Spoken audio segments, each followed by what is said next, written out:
Salam, hər zamanki kimi Nərgiz və Qoğal sizin qarşınızdadır. Bugün biz Qoğalla zooparka gəlmişik. Çünki mən Qoğala söz vermişdim ki, vaxtım olan kimi onunla birlikdə zooparka gələcəm, ona heyvanları canlı göstərəcəm və heyvanlar haqqında çoxlu birlikdə məlumatlar öyrənəcəyik. Qoğal da mənə demişdi ki, bəs mənim dostlarım? Mən də dedim ki, heç narahat olma Qoğal bala. Mən elə bir şərait yaradacağım ki, onlar səninlə birlikdə həm heyvanlara virtual səyahət etsinlər, həm də heyvanlar haqqında çoxlu, maraqlı faktlar öyrənsinlər.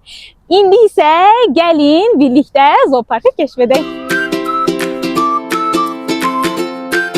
Pələnglərlə sizi tanış etməyə gəlmişəm. Pələnglər dünyanın ən böyük pişikləri sayılırlar. Onların özlərinə məxsus, unikal, zolaq xəzərləri var. Pələnglər yırtıcı heyvanlar sayıldığına görə onlar dovşanlar, qabanlar, müxtəlif quşlar və bir sıra heyvanlarla qidalana bilirlər. Pələnglər ən çox üzməyi sevirlər. Həmçinin pələnglərin nəriltisi düz 2 kilometr uzaqdan eşidilir.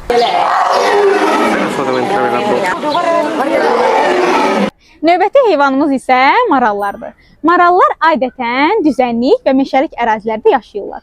Onların xallı və xalsız növlərinə rast gəlinsə də, biz hal-hazırda xallı növlərini müşahidə edirik. Marallar əsasən sürü şəklində yaşayırlar. Bu da onların yırtıcı heyvanlardan qorunmasına kömək edir. Marallar yarpaqlar, meyvələr və otlarla qidalanırlar. Maralların dişləri buynuzsuz, erkəkləri isə buynuzlu olurlar.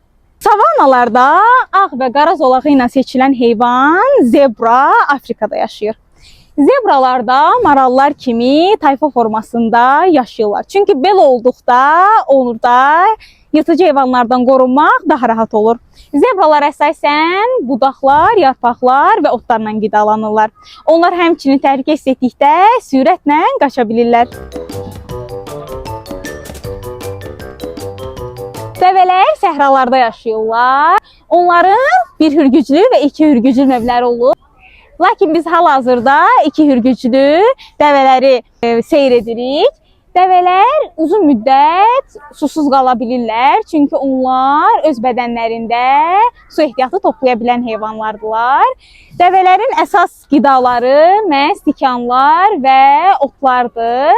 Həmçinin dəvələrin çox uzun kipikləri olur. Bu da onları səhralardakı torpaq qasırğa fırtınalarından qorumağa kömək edir.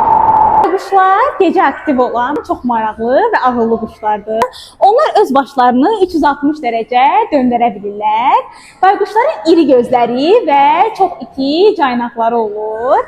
Bayquşların gecə görmə qabiliyyəti çox daha yaxşı olduğundan onlar gecə ova çıxırlar. Əsasən kiçik heyvanlar, siçanlar və böcəklərlə qidalanırlar. Meymunlar isti ölkələrdə yaşayan heyvanlardır. Onların uzun quyruqları və çevik əlləri olur. Bu da onların sürətlə ağaca dırmaşmağına kömək edir. Meymunlar əsasən yarpaqlar, toxumlar və meyvələrlə qidalanırlar. Meymunlar öz aralarında zarafatlaşmağı və oyun oynamağı çox sevirlər. Həmçinin onlar insanların hərəkətlərini məharətlə təkrarlamağı bacarırlar. Beləliklə, Qoğalla birlikdə zoopark ekskursiyamızın sonuna gəldik. Ümidvaram ki, sizə göstərdiyimiz heyvanlar sizin üçün maraqlı oldu.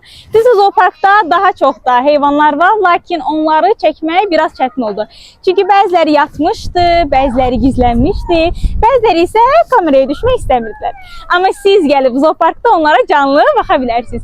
Əmin olun ki, sizə çox maraqlı olacaq. Çünki Qoğala çox maraqlı oldu. Hə, Qoğal? Çox maraqlıydı. Bizi izləməyi, abunə olmağı və bizə dəstək olmağı unutmayın. Sizi çox sevirik.